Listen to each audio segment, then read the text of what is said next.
முடிக்கலாமா இல்ல அந்த பாவட பையன் அந்த விஷயம் வந்து ஒரு நாள் பேச்சுக்கு பணியாற்ற வரலாம். அதனால எப்ப முடிச்சிடலாம் முடிச்சிடலாமா இல்ல முடிச்சிடலாமா முடிச்சிடலாமா. நான் சின்ன பையனா இருக்கும்போது எங்க ஊர்ல கம்பி சீக்கிரம் ஒருத்தர் இருந்தாரு.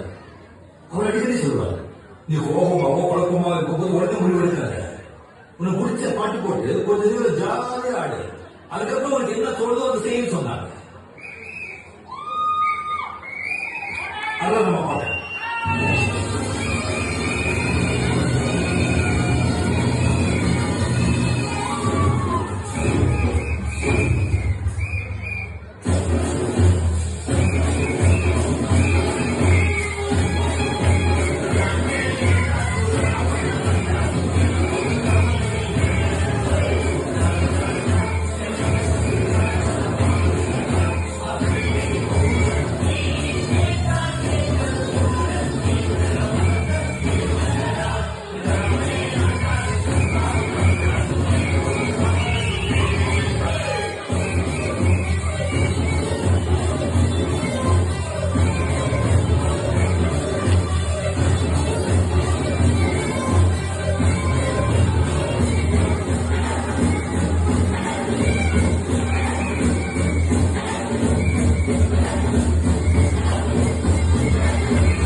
இங்கே ஒதுங்கி போவதற்கு என்னோட உயிர் ரசிகர்களே, நீங்க சொல்லுங்க, இந்த ஜித்து விட்டுலாமா இல்ல முடிச்சிடலாமா?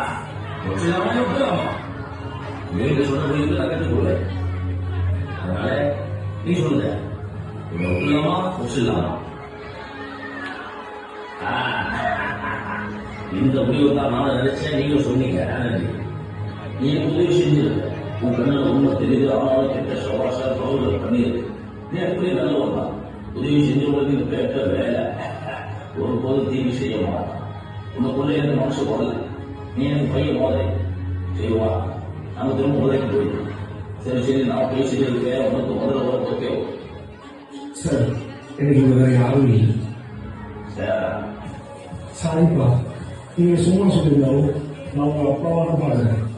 என் நம்பியும் சிங்கப்பூர் போற சொல்லிட்டு தான் போனேன். ஆனா இப்போ மதுரையோட இருக்கான்னு கேள்விப்பட்டேன். ஸோ எனது மதுரையோட சம்மதப்பா, நான் உங்களுக்கு தளபதியா இருப்பேன். சரி வாங்க, என்னோட